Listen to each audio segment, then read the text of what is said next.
एक कहावत सुनी है आपने कि जिंदगी में आप चाहे कितने ही ज्यादा अच्छे या कितने ही ज्यादा बुरे कर्म कर लीजिए, उसका फल तो आपको मिलेगा ही। ये जिंदगी जो है ये इस तरीके से घूमती है, इसका पहिया इस तरीके से घूमता है कि इसे कोई नहीं समझ पाया। आपने जो बीज बोया है उसका फल तो आपको मिलेगा ही, आप उससे बच करके भाग नहीं सकते। लेकिन कभी भी हम लोग ये नहीं सोचते कि उस चीज का जो अंजाम होगा वो हमारे साथ होगा या हमारे परिवार के साथ में, कितना ज्यादा वो हमें महंगा पड़ने वाला है। जो भी हमने यहाँ पे पाप किया है, जो भी हमने पुण्य यहाँ पे किया है, पाप ही किया है बेसिकली। पुण्य किया है तो लोग यही सोचते हैं कि भाई इसका तो फल अच्छा ही मिलेगा, लेकिन पाप करते हुए लोग ये नहीं सोचते कि इसका परिणाम आगे क्या होगा। कभी भी हम ये नहीं सोचते कि वो बिजली जो है वो हमारे परिवार के ऊपर भी गिर सकती है। आज की कहानी भी एक ऐसे ही कपल के बारे में है जो यहां पर अपनी टूटी हुई शादी को किसी तरीके से बचाने की कोशिश कर रहे थे। एक आखिरी मौका होता है ना, वो कहते हैं ना कि भूसे के अंदर बस एक आग जलाने की देरी। वही बात थी कि बस सब कुछ तबाह हो चुका था और वो बस एक मौका देना चाहते थे। एक ऐसी उन्होंने ट्रिप प्लान करी जिसमें मियाँ बीवी एक साथ जाएं, थोड़ा वक्त एक साथ स्पेंड करें और शायद से ये जो मारा मारी उनके बीच में चल रही है, उनके रिश्ते के बीच में, ये शायद दूर हो सके। लेकिन वहां पे उन्हें ये नहीं पता था कि उनकी मुलाकात कुछ ऐसे लोगों से होने वाली है जिनका अस्तित्व इस दुनिया में है ही नहीं। तो क्या है पूरा का पूरा मामला, ये डिटेल में आपको बता देता हूं। तो कहानी है दो लव बर्ड्स की। अब लव बर्ड्स भी कहना शायद उनको ठीक रहेगा नहीं, क्योंकि वो लव बर्ड्स थे, अब नहीं है। अब वो लोग एक दूसरे से तलाक चाहते थे। तलाक का रीजन यही था कि भाई मियाँ बीवी के बीच में कंपैटिबिलिटी बैठ ही नहीं रही थी, लड़ाई झगड़े होने शुरू हो गए थे। शादी को ऐसा नहीं कि अभी अभी ही वक्त हुआ हो, शादी को हुए हुए भी कुछ यहाँ पर 5-7 साल हो चुके थे। कोई दहेज का चक्कर नहीं था, कोई ऐसा नहीं कि घर वालों की तरफ से प्रेशर आ रहा हो कि भाई बेबी करो, ऐसा भी कुछ नहीं था। लेकिन हाँ, ये जरूर था कि मियाँ बीवी के बीच में कंपैटिबिलिटी इश्यूज थे। छोटी छोटी बातों को लेकर के लड़ाइयां शुरू हो गई थी और अब वो बातें इतनी बढ़ गई थी कि नौबत यहां पर तलाक तक आ चुकी थी। अब तलाक के बारे में आप लोग शायद जानते होंगे कि अगर आप कोर्ट भी जाएं तो कोर्ट में भी कुछ वक्त दिया जाता है कि 6 महीने, 3 महीने या शायद 1 साल, इस तरीके से एक वक्त दिया जाता है कि हो सके तो आप सेटलमेंट कर लीजिए, बाकी उसके बाद में आप आ जाइएगा और तलाक तो भाई हो ही जाएगा। तो वो लोग कोर्ट चले गए थे। कोर्ट में उन्होंने अर्जी यहाँ पर दाखिल कर दी और कोर्ट ने भी कहा ठीक है, 6 महीने का वक्त है आपके पास में। 6 महीने में अगर एक बार इस रिश्ते को आप और मौका देकर देखना चाहें तो दे सकते हैं, नहीं तो आ जाइएगा। एक फाइनल डेट उनको मिल गई, उन्होंने भी कहा ठीक है। अब इधर जो लड़का था उसका नाम था साहिल और लड़की जो थी उसका नाम था रवीना। साहिल और रवीना अलग अलग रहने लगे, लेकिन अलग अलग रहने के बावजूद भी कहीं ना कहीं उनको ऐसा लगा, एक वक्त के बाद में, कुछ 1 महीने बाद उनको ऐसा लगा कि गलती शायद मेरी तरफ से, रवीना ये सोचती कि मेरी तरफ से, साहिल सोचता मेरी तरफ से। दोनों ने फोन पे बातें करी और यही सोचा कि एक बार इस रिश्ते को एक नया मोड़ दे करके देखा जाए। क्यों ना हम लोग वहीं से शुरुआत करें जहां पर हम लोग पहली बार मिले थे, यानी कि चिरापुंजी। अब चिरापुंजी में आप लोग जानते होंगे, ये कहा जाता था एक वक्त पर कि सबसे ज्यादा बारिश जो होती है वो चिरापुंजी में ही होती है। लेकिन असलियत में चिरापुंजी से भी एक थोड़ी सी दूर जगह है जहां पर वो रिकॉर्ड भी टूट चुका है और सबसे ज्यादा बारिश वहां होती है। वो लोग चिरापुंजी में मिले थे, तो उन्होंने ये प्लान किया हम दोनों मिलकर के जाएंगे चिरापुंजी। और उन्होंने यहाँ पर अपनी ट्रेन बुक करी और दोनों मियाँ बीवी निकल पड़े। सब कुछ सही चल रहा था। लड़का जो था साहिल, वो ऐसा नहीं कि काला जादू करता हो, ऐसा नहीं कि भूत प्रेत के चक्कर में पड़ा हो, ना लड़की ऐसी थी। साहिल की किसी से दुश्मनी नहीं, रवीना की किसी से दुश्मनी नहीं, लेकिन फिर भी एक ऐसी आफत उनके सर पे मंडरा रही थी जिसके बारे में उन्होंने कभी नहीं सोचा था। अगर आपको खतरे का अंदाजा होगा तब तो आप कोई एक्शन ले पाएंगे ना। आपको यही नहीं पता कि खतरा कहां पर है, कैसा है, तो आप क्या करेंगे। वहां पर उन्होंने एक होटल बुक किया था और होटल का असली नाम तो मैं नहीं बताने वाला क्योंकि ये चीज अलाउड नहीं है।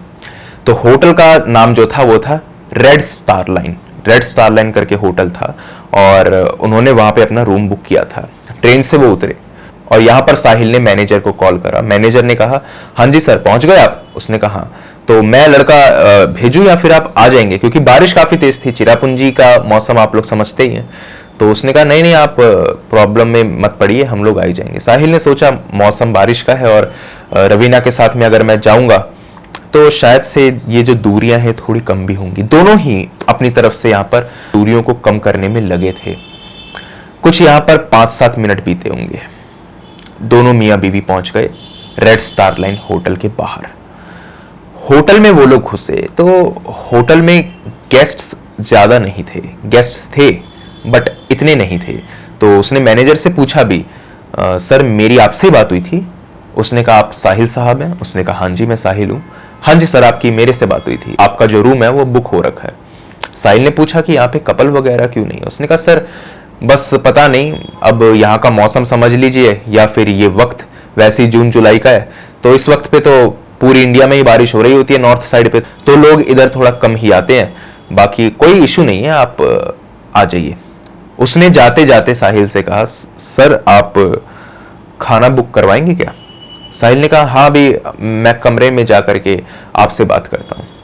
रवीना जो थी वो कुछ बोल नहीं रही थी, लेकिन मनी मन में वो ये बात सोच रही थी कि मैंने कहीं ना कहीं अपनी तरफ से इस रिश्ते को एक मोड़ देने की कोशिश नहीं करी। वो लोग अपने रूम में पहुंच गए, दोनों के दोनों बैठे हुए थे और बैठे बैठे कुछ 5 मिनट के अंदर अंदर सामान रखने के बाद में दोनों मियाँ बीवी पड़ करके सो गए। थके हुए तो बहुत ज्यादा थे ही वो लोग। यहाँ पर कुछ 15-20 मिनट के बाद में एक कॉल से आंख खुली। तो यहाँ पर मैनेजर ने कहा सर वो खाना बुक करवा लीजिए, मैं यही पूछना चाहता था। साहिल ने बस यही कहा यार कमाल की बात कर रहे हो यार, अभी अभी मैं आया हूँ, कुछ थोड़ी देर रुक जाओ ना, मैं अपने आप बता दूंगा, फोन वोन काटो। वो सो गया। रात के करीबन यहाँ पर 11:30 बजे साहिल की आंख खुली। उसको याद आया कि यार भूख तो बहुत तेज लग रही है, चलो खाना ऑर्डर कर देते हैं।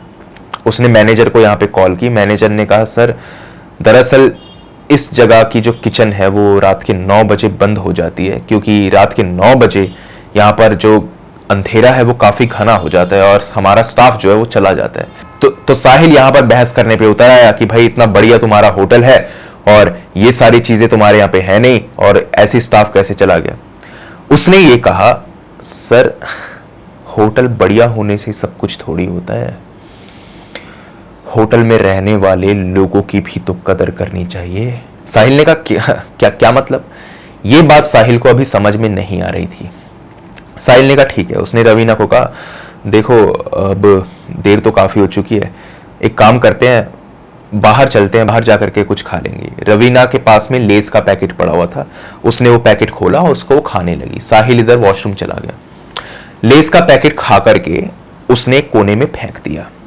साहिल ने भी ये चीज देखी थी कि उसने लेस का पैकेट खोला था। अब जब भी आप कोई लेस वगैरह का पैकेट खोलेंगे तो उसके अंदर की जो हवा है वो निकल जाएगी और वो जो वेफर है वो बिल्कुल पतला हो जाएगा। ये चीज जाते जाते उसने देखी थी। जब वो वापस आया तो इतने में रवीना चीख पड़ी और एक कोने में डर करके बैठी हुई थी। उसने कहा मेरी आंखों के सामने ये वेफर्स का पैकेट जो है ये वापस से फूल करके वैसा ही हो गया। साहिल ने कहा ये कैसी बात है, ऐसा पॉसिबल है ही नहीं। उसको कहीं ना कहीं लगा कि शायद रवीना ये जो दूरियां हैं ये मिटाने की कोशिश कर रही है, और आप समझ ही सकते हैं कि कपल जो है वो एक दूसरे के साथ फिजिकल होने का यहाँ पे सोच रहे हैं। तो उसने कहा नहीं ऐसी कोई बात नहीं है, मैं भी तो देखूं उस पैकेट में आखिर ऐसा है क्या। वो गया और उस पैकेट पर कूद पड़ा। तो जब वो कूदा तो उधर कुछ भी नहीं था, पैकेट बिल्कुल खाली था। वो वापस आया, कह रहा देखा तुम्हारे मन का वहम है ना। इतने में उसको पीछे अपने आवाज है, और वो आवाज ऐसी थी कि मानो उस खाली पड़े हुए वेफर के अंदर कोई हवा भर रहा है। तो जैसे कोई प्लास्टिक की चीज होगी उसके अंदर आप हवा भरेंगे तो थोड़ी थोड़ी आवाज आएगी ना, और उसके बाद वो अपनी वापस ओरिजिनल शेप में आएगी। जैसे आपको याद होगा अगर आपने कभी घर वगैरह में किसी पानी की बोतल को क्रश किया हो, प्लास्टिक की पानी की बोतल, और उसमें वापस हवा भरने की कोशिश की हो, बचकानी चीजें हैं बट सभी लोगों ने की है, तो किस तरीके से आवाज होती है और वापस वो अपनी नॉर्मल शेप में आती है। सेम वही यहां पर हुआ था, और ये चीज साहिल और रवीना ने देखी थी। ये मन का वहम था ही नहीं। इसी के साथ में एक आवाज और आई, यहां पर गंदगी फैलाना सख्त मना है, तुम होते कौन हो हमारी जगह पे गंदगी फैलाने वाले? साहिल और रवीना ने जैसे ही इसको देखा वो समझ गए थे कि ये मन का वहम तो नहीं है। उन लोगों ने जरा सी देरी नहीं करी, फटाफट से वो नीचे भागे। मैनेजर के पास वो गया, मैनेजर को कहा आपका ये जो रूम है ना ये हॉन्टेड है, हमने ऐसा ऐसा यहाँ पे महसूस किया। मैनेजर ने कहा सर ऐसा कुछ नहीं है और ये कोई रूम वगैरह हॉन्टेड नहीं है। तो उसने कहा इस रूम की मुझे आप स्टोरी बताइए, कुछ अजीब हुआ था यहाँ पर, कोई दिक्कत थी यहाँ पर? उसने कहा सर अभी कुछ यहाँ पर 2-3 महीने पहले की बात थी, एक कपल आए थे तो वाइफ जो थी उसने यहाँ पे जहर खा लिया था और वो मर गई थी। तो ऐसा हो सकता है कि शायद आपको कुछ प्रेजेंस फील हुई हो, लेकिन ऐसा कुछ था नहीं, बाकी भी लोग यहाँ पर रह करके जा चुके हैं, लेकिन फिर भी आप कहते हैं तो सर हम दूसरा रूम आपको अलॉट कर देते हैं। आपको तो मालूम ही है कि ये होटल तो खाली पड़ा ही है, आप वहां रह लीजिए। वहां वो चले गए। अब उस वाले रूम के अंदर जब वो गए तो उन्हें लगा यहाँ पे सब कुछ ठीक ठाक होगा, कोई दिक्कत की बात यहाँ पे होगी नहीं। तो उस रूम में गए, पहले तो वो लोग बाहर से कुछ खा पी करके आ गए और बाहर वो लोग गए तो बाहर उन्होंने एक यहाँ पर ठेले वाले से पूछा ये रेड स्टार लाइन होटल जो है इसमें कोई दिक्कत वगैरह है क्या? उसने कहा सर पहले थी दिक्कत ना पहले थी, अब तो सब कुछ ठीक है। बस ठेले वाले ने यही बात बोली तो उसको मैनेजर की वाली बात याद आई कि हाँ भाई इधर एक औरत जो थी वो मर तो गई थी, तो शायद वही बात ये बोल रहा होगा। उसने आगे उससे डिस्कशन करी ही नहीं। उसने कहा चलो कोई बात नहीं। उसने कहा ठीक है कोई बात नहीं। वो वहां से खा पी करके जो भी उनको मिला मैगी वगैरह वो खा पी करके वो लोग वापस आ गए। अब जब वो वापस आए तो वो दूसरे रूम में गए थे। दूसरे रूम में वो लोग बैठे थे, थोड़ा टीवी वगैरह देखा और एक दूसरे को यहाँ पे अपोलोजाइज करने की कोशिश करी। उसके बाद में उन्होंने सोचा कि भाई थोड़ी देर यहाँ पे सो जाते हैं। अब वो लोग यहाँ पर सोने के लिए जब गए तो उनको उस कमरे के अंदर किसी औरत की और इसी के साथ साथ किसी बच्चे की मौजूदगी फील हुई। वो बच्चा जो था वो खिलखिलाता हुआ हंस रहा था और इधर उधर भाग रहा था। लाइटें बंद थी, उनको सिर्फ एक शैडो दिखाई दे रही थी। वो बच्चा खिलखिलाता हुआ यहां से भाग रहा था और जैसे ही साहिल ने ये चीज देखी वो डरा जरूर, लेकिन उसने सोचा कि मैं इस बच्चे को यहां पे पकड़ूं। उस बच्चे ने एकदम से यहां पे कबर्ड खोला और उसके अंदर जाकर के अपने आप को बंद कर लिया। साहिल ने वापस से जब कबर्ड को खोला तो उसके अंदर यहां पर कोई नहीं था, लेकिन यह बात पक्की थी कि दिक्कत उस रूम में भी थी और दिक्कत इस रूम में भी थी। वो बच्चा कहां चला गया किसी को नहीं पता, किसका था वो बच्चा नहीं पता। और उस रूम में उनको किसी की रोने की आवाज आ रही थी, जैसे वो औरत जो थी शायद वही रो रही हो। वो उनको कोई हानि नहीं पहुंचा रही थी, लेकिन वो रो रही थी। वो लोग उठे और उठ करके वो लोग वापस नीचे गए और इस बार साहिल काफी गुस्से में था। उसने सोचा कि मैं यहां पर मैनेजर की क्लास लगा दूंगा। मैनेजर उस वक्त तक वहां पर था ही नहीं, वो ड्यूटी छोड़ करके शायद वापस जा चुका था, कोई भी उधर नहीं था और एक तरीके से कह सकते हैं कि पूरा होटल जो था वो सुनसान हो चुका था। वही लोग उस होटल के अंदर थे और बाकी कपल भी थे। तो उन्होंने दूसरे रूम्स में जाकर के उन लोगों से भी पूछा कि क्या आप लोगों को कुछ अजीबोगरीब महसूस हो रहा है? उन्होंने कहा नहीं, यहां पर तो सब कुछ ठीक है और आप एक काम कीजिए, आप आइए हमारे रूम में और आप बैठिए यहाँ पे आधे घंटे बैठिए, आपको कुछ अजीबोगरीब फील नहीं होगा। वो लोग उस कमरे में गए तो उस कमरे में उन्हें एक अलग ही ठंडक महसूस हुई। ये ठंडक जो थी ये बाकी रूम्स में नहीं थी, उस रूम में बहुत ज्यादा थी। अब ठंडक से आप कुछ अंदाजा लगा पा रहे हैं? जब भी कहीं पर एक्सट्रीमली एकदम से टेम्परेचर अप एंड डाउन हो जाए तो इसको कहा जाता है, एक तरीके से कहा जाता है कि वहां पर कुछ अजीबोगरीब चीजें मौजूद हैं। जैसे कि एक बार मैं आपको बताता हूं, मेरा एक दोस्त था, वो भांगड़ गया था। तो भांगड़ में वो बेसिकली इधर अप्रैल या मई के महीने में गया था। अब राजस्थान की गर्मी से आप लोग वाकिफ हैं ही भाई, बहुत भयंकर गर्मी पड़ती है राजस्थान में। वहां पर वो गया था और उसने कहा था कि जो भांगड़ का एंड है ना, बिल्कुल एंड पर जहां पर वो रुका, उधर उसको सचमुच ऐसा फील हुआ जैसा कि उसको नवंबर के महीने में फील होता है। भांगड़ के आसपास हरियाली जरूर है, लेकिन ऐसा नहीं हो सकता कि एक पर्टिकुलर सेक्शन में तो ठंड है लेकिन बाकी जगह पर नहीं है। उसने आव देखा ना था, वो फटाफट से वहां से भाग गया। और ऐसे मैंने कई किस्से और भी सुने हैं, और बाकी कई सारी मूवीज वगैरह में, कई सारे टीवी शोज में इन सब चीजों को दिखाया जाता है कि भाई ऐसा होता है। तो वहां पर उन्हें ठंडक महसूस हुई, लेकिन ये उन्हें नहीं पता था कि इसका जो है कनेक्शन कहीं ना कहीं भूत प्रेत से है। वहां पर वो बैठे तो कुछ भी अजीब नहीं, वो दूसरे रूम्स में गए तो वहां पर भी कुछ अजीब नहीं। हाँ, लेकिन ये जरूर था कि दूसरा रूम तो गर्म, एक रूम ठंडा, बाकी दूसरा रूम दोबारा गर्म, एक रूम ठंडा। ये उन्हें समझ नहीं आ रहा था कि आखिर दिक्कत क्या है। वो लोग वापस आकर के अपने कमरे में बैठ गए। साहिल थोड़ी देर बैठे बैठे बस यही सोच रहा था कि अभी ये सब कुछ क्या हुआ। रवीना से वो डिस्कस कर रहा था उस औरत और उस बच्चे के बारे में, और यही सोच रहा था कि ये मन का वहम तो नहीं था। दोनों ये बात आपस में डिस्कस कर रहे थे कि इतने में उनको किसी की चीख सुनाई दी, बहुत तेज चीख सुनाई दी, और इसी के साथ में 5-7 लोग ये बोलने लगे, अरे आग लग गई, भागो, निकलो यहां से, आग लग गई। उन लोगों ने जैसे ही सुना, वो लोग भी अपने कमरे से उठे और इधर उधर उन्होंने देखने की कोशिश करी। तो आग तो कहीं नहीं लगी थी, लेकिन एक औरत जो थी वो जली हुई, लिटरली वो उसकी पूरी बॉडी यहां पर जल चुकी थी, वो जली हुई आई और आकर के जिस रूम में साहिल बैठा था उसके अंदर वो आई, घुसी और अचानक से गायब हो गई। अब सोच करके देखिए, जिस इंसान के साथ ये चीज हुई होगी उसे वो चीज कितनी ज्यादा डरावनी और पेनफुल लगी होगी। वो औरत एकदम से आई, और इसी के साथ साथ वो बच्चा जिसकी अब तक परछाई दिखाई दे रही थी वो भी आया, उस रूम में आया और वापस से उस कबर्ड के अंदर छुप गया। और वो बच्चा भी जो था वो भी जल रहा था। मतलब कि वो दोनों लोग जो उनको दिखाई दिए थे, उनकी मौत जल करके हुई थी। साहिल यहां पर नीचे गया तो उसने देखा नीचे जो मेन एंट्रेंस है उस होटल की, वो यहां पर बंद हो चुकी है, और उधर वो लोग, काफी सारे लोग हैं जो उसको खोलने की कोशिश कर रहे हैं, लेकिन वो खोल नहीं पा रहे। और जो किचन है उसके अंदर सिलेंडर ब्लास्ट हो चुका है, जिसके चलते काफी सारे लोग यहां पर जल चुके हैं, और वो इधर उधर भाग रहे हैं और भाग करके अपनी जान बचाने की कोशिश कर रहे हैं, लेकिन वो अपने आप को बचा नहीं पा रहे, किसी भी तरीके से नहीं बचा पा रहे। सब लोग यहां पे जल रहे हैं। और एक और शॉकिंग चीज उन लोगों ने यहां पर देखी कि जिस रूम के अंदर वो लोग बैठे थे, दूसरे कपल के रूम के अंदर जब वो बैठे थे, वो कपल भी यहां पर जले हुए इधर उधर भाग रहे थे। यानी कि ये बात पक्की हो चुकी थी कि वो लोग, सभी लोग यहां पर मरे हुए थे। अगर कोई जिंदा था तो वो था साहिल और रवीना। सारे लोग उस होटल के मरे हुए थे। जैसे वो लोग उस होटल के अंदर एंटर हुए थे, तभी उन लोगों को यहां पर कुछ अजीबोगरीब फील हुआ था। यहां पर जब रवीना अंदर आई थी तो उसको उल्टी का प्रेशर सा भी बना था, और इसी के साथ साथ साहिल को चक्कर भी आए थे। लेकिन हर एक इंसान इन सब चीजों को भूत प्रेत से जोड़ करके तो देखेगा नहीं। ये उन्होंने सोचा था कि सफर के चलते शायद ये सब कुछ हो गया होगा।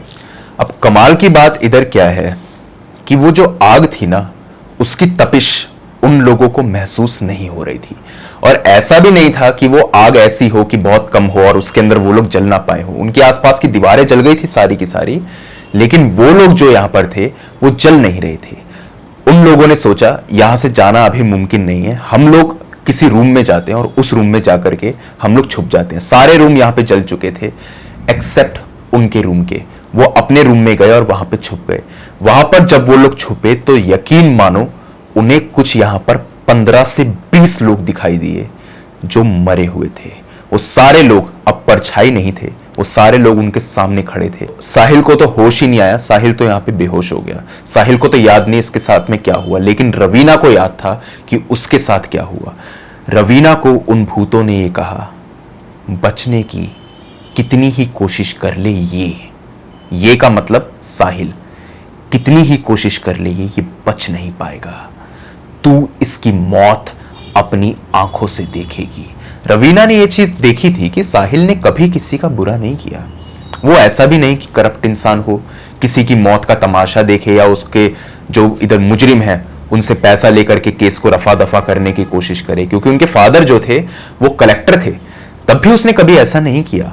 इस बात से तो वो वाकिफ थी। इसी के साथ में वो भूत जो थे वो रोने लगे और इधर उधर वो चिल्लाने लगे, भागने लगे, और इसी के साथ साथ बहुत तेज तेज हवाएं उस बंद कमरे के अंदर चलने लगी। और अचानक से सब कुछ एकदम शांत, जैसे कि अभी कुछ यहां पे हुआ ही ना हो। थोड़ी देर के बाद में रवीना ने साहिल के मुंह पे पानी मारा और उससे ये बात पूछी कि आखिर मामला है क्या।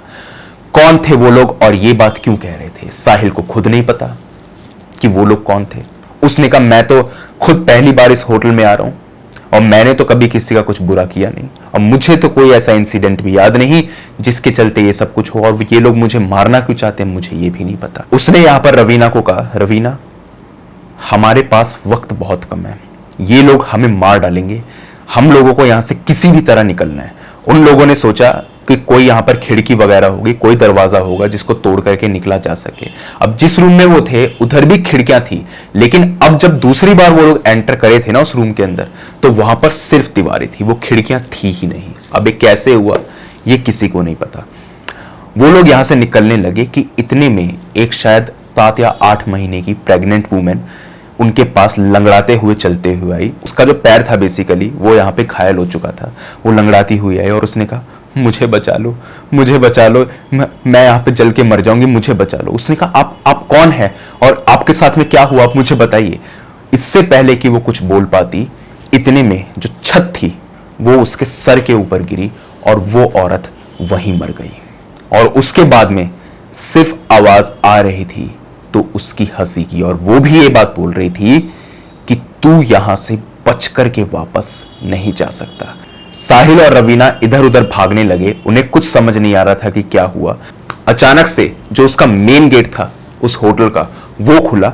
रवीना ने तो वहां से जंप मारी, वो तो वहां से बाहर निकल गई, लेकिन उसने ये देखा कि जो साहिल है उसके ऊपर छत गिर चुकी है उस होटल की और उसकी ऑन स्पॉट डेथ हो चुकी है। और उसके बाद में वो होटल बिल्कुल वैसे ही शांत हो गया जैसे वो पहले था।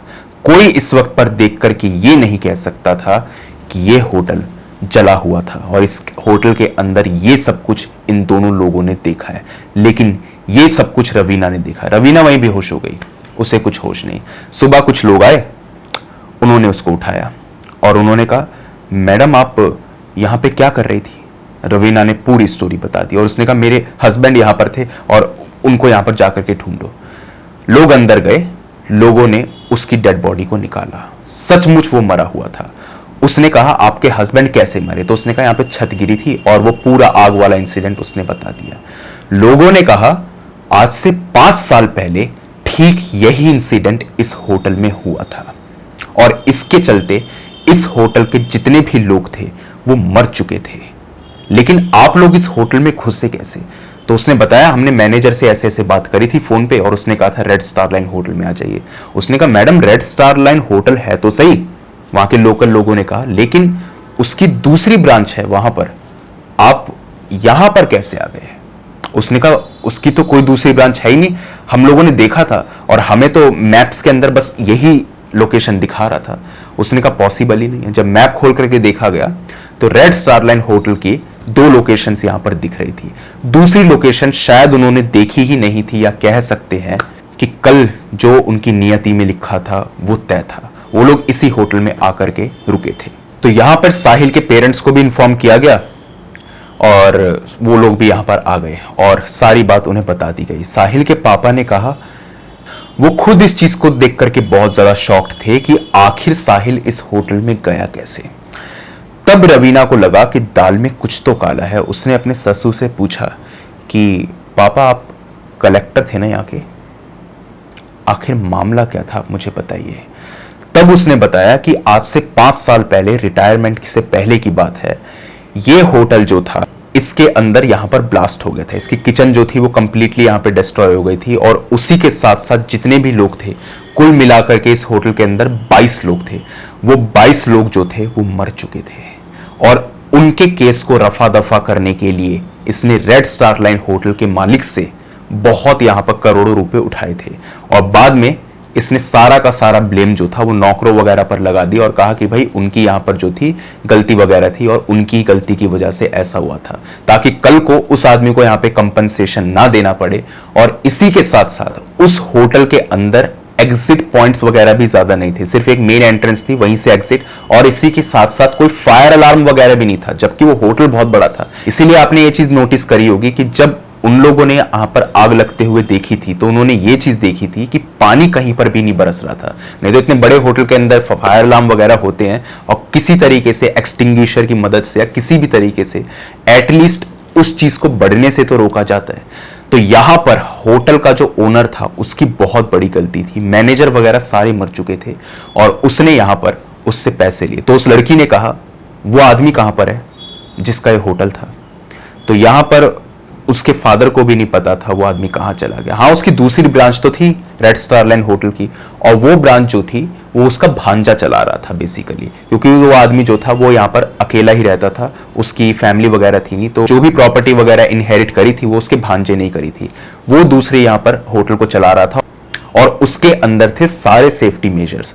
तो वहां पर जाकर के पूछा गया कि वो आदमी कहाँ है। तो उसने कहा आज से 1.5 साल पहले उसी पुराने रेड स्टार लाइन होटल के अंदर उस आदमी ने सुसाइड करी थी। और वो ये कहता था कि मुझे उन लोगों की चीखें सुनाई देती हैं, वो लोग मुझे चैन से जीने नहीं देंगे। उसका मेंटल बैलेंस यहाँ पे जाता जा रहा था, डिप्रेशन, बाइपोलर, सारी चीजें उसके साथ हो रही थी। उसको कई सारे पंडितों पर, कई सारे यहाँ पर मज़ारों में, मंदिरों में दिखाया गया था, कई धागे, कई कवच उसको पहनाए गए, लेकिन वो आदमी ठीक होने का नाम नहीं ले रहा था। और उसने यही कहा कि मैं इस तरीके से तिल तिल करके नहीं मर सकता। वो यहाँ पे काफी बीमारियों का शिकार भी हो गया था और फाइनली वो इसी रेड स्टार लाइन होटल के अंदर मर गया था। तो आपको याद होगा वो जो रेडी वाला था जहां पर उन्होंने यहाँ पर मैगी खाई थी, उससे पूछा था उन दोनों कपल ने कि यहाँ पे कुछ अजीबोगरीब हुआ था। साहिल ने ये बात पूछी थी तो उसने कहा था हाँ पहले तो कुछ अजीब हुआ था, लेकिन उसके बाद का हमें कुछ मालूम नहीं। वहां के लोकल लोगों का यह कहना है कि यहाँ की जो आत्माएं हैं या फिर जो भी यहाँ पर रहता है वो किसी को दुखी नहीं करते। बच्चे बकायदा उस खाली प्रॉपर्टी के अंदर जाते भी हैं और कई बार उनकी बॉल वगैरह चली गई तो वापस लेकर के भी आ जाते हैं, किसी की तबीयत वगैरह खराब नहीं होती। लेकिन सवाल यह था कि आखिर साहिल क्यों मरा। साहिल की तो कोई गलती नहीं थी, अगर गलती थी तो साहिल के फादर की ही थी। उन्होंने यहाँ पे पैसा खाया था और उस केस को रफा दफा किया था। इस बात का आज तक भी उनके पास में कोई जवाब नहीं है। और कमाल की बात यह है, उनको बस यही लगता है, खासतौर से रवीना को तो यह चीज लगती है कि शायद से वो जो बदला यहाँ पे साहिल के फादर से नहीं ले पाए, वो बदला उन्होंने साहिल से लिया। इसीलिए शायद से उन आत्माओं ने ये बात रवीना को कही थी कि तू इसकी मौत अपनी आंखों से देखेगी। उनको शायद से बदला यहाँ पे साहिल के फादर से लेना था, लेकिन जब साहिल यहाँ पर आया तो वो गेहूं के अंदर जैसे घुन पिसता है उस तरीके से वो पिस गया। और शायद से उसके फादर के पापों की सजा उस लड़के को अपनी जान देकर उतारनी पड़ी। ये गम जो था साहिल के फादर से बर्दाश्त हो नहीं पाया। आज तक भी वो पागल खाने में ही हैं और वो ये बात बोलते हैं कि मुझे उन लोगों के सपने आते हैं, मुझे साहिल के सपने आते हैं और वो मुझे यहाँ पर जान से मारना चाहते हैं। सेम वही हालत उसकी भी हो रही है जो यहाँ पर उस होटल के ओनर की हुई थी। यहाँ पर बहुत सी दवाइयाँ दी गई, बहुत सी जगहों पर दिखा दिया गया, लेकिन वो इंसान ठीक होने का नाम ही नहीं ले रहा। डॉक्टर्स ने भी हाथ खड़े कर दिए एंड फाइनली आज वो इंसान एक मेंटल असाइलम में भर्ती है। और मेंटल असाइलम में होने के बावजूद भी उसकी तबीयत में कोई सुधार नहीं है। दिन रात वो आदमी चीखता रहता है, चिल्लाता रहता है, कहता है मुझे सुकून से कोई सोने भी नहीं देता, मुझे सिर्फ उन लोगों के सपने, उन लोगों की चीखें। एक बच्चा यहाँ पर आग में जलता हुआ, एक प्रेग्नेंट लेडी, इसी के साथ साथ एक औरत रोती हुई नजर आती है और मैं कुछ नहीं कर पाता। उस आदमी ने अपना पूरा मेंटल बैलेंस यहाँ पे खो दिया है और अब डॉक्टर्स जो हैं वो बस यही कहते हैं कि बस इंतजार है तो इसकी मौत का, क्योंकि किसी भी तरीके से ये इंसान ठीक नहीं हो सकता। रवीना ने कभी भी ये सच्चाई दुनिया के सामने बयान नहीं करी, क्योंकि शायद वो भी यही बात चाहती है कि जो उसके ससुर ने किया है उसकी सजा उसको जीते जी मिले, क्योंकि उसी की गलती थी जिसके चलते उसका बेटा यहाँ पे मर गया और रवीना ने अपने पति को यहाँ पे खो दिया। शायद उनका रिश्ता वापस से एक बाहर लेकर आता, वो लोग अपने रिश्ते को सही करना चाहते थे, लेकिन उसके फादर की गलती की सजा उसके बेटे को उतारनी पड़ी। और ये चीज जो है ये शायद से रवीना को गवारा नहीं है, उस इंसान की मदद नहीं करना चाहती। ऐसा नहीं है कि घर परिवार के बाकी लोगों ने पंडित वगैरह को ना दिखाया है, सबको दिखाया है। लोग बस यही कहते हैं इनको सदमा लगा है इनके बेटे की मौत का, और कोई भी ऊपरी चक्कर वगैरह इनके साथ में नहीं है, क्योंकि वो ऐसे बिहेव नहीं करते कि अपने आप को जला लिया और इधर हंसे जा रहे हैं। नहीं, पागल जरूर है, पागलों वाला बिहेव करते हैं, लेकिन पोजेस्ड वाला बिहेव वो नहीं करते। वो पोजेस्ड नहीं है, उनको सिर्फ उन लोगों के सपने आते हैं और दिन रात शायद वो लोग उनको दिखाई देते हैं। बस ये उनके साथ में होता है और इसी के चलते वो अपना मेंटल बैलेंस खो रहे हैं, जैसे रेड स्टार लाइन होटल के ओनर ने खोया था। लेकिन एक गम जो रवीना के साथ हमेशा रहेगा, वो रहेगा साहिल का, कि साहिल ने अपनी तरफ से पूरी कोशिश करी इस रिश्ते को एक आखिरी मौका देने की, और शायद वो मौका सक्सेसफुल भी हो जाता अगर वो लोग चिरापुंजी नहीं जाते। तो ये थी पूरी की पूरी स्टोरी। आप मुझे बताइए आपको स्टोरी कैसी लगी, अच्छी लगी या बुरी लगी। इसी के साथ साथ अगर आपके पास में भी कोई ऐसा ही हॉरर और क्रीपी इंसिडेंट है तो आप मेरे साथ शेयर कर सकते हैं मेरी जीमेल और इंस्टा आईडी पर। जीमेल आईडी ऊपर दिखाई दे रही होगी आपको और इंस्टा आईडी का लिंक डिस्क्रिप्शन बॉक्स में मौजूद है। दोनों ही प्लेटफॉर्म्स में से जिस भी प्लेटफॉर्म पे आप कंफर्टेबल हो वहां पे जाकर के अपनी स्टोरी मेरे साथ साझा कर दीजिए। बस रिक्वेस्ट आपसे इतनी ही रहेगी मेरी कि जब भी अपनी स्टोरी को भेजें तो जितना डिटेल में हो सकता है उतना डिटेल में उसे भेजिए, ताकि उन इवेंट्स को मैं उसी तमीज़ के साथ में आपके सामने रख सकूं जिस तरीके से आपने उन्हें मेरे सामने रखा है। अगर टाइप करने में प्रॉब्लम है आपको तो वॉइस मैसेज के जरिए भी अपनी स्टोरी इंस्टा पे मुझे डीएम कर सकते हैं। बाकी आज की वीडियो के अंदर इतना ही था। जल्द मिलता हूं एक अगली वीडियो में, तब तक के लिए टेक केयर, गुड बाय।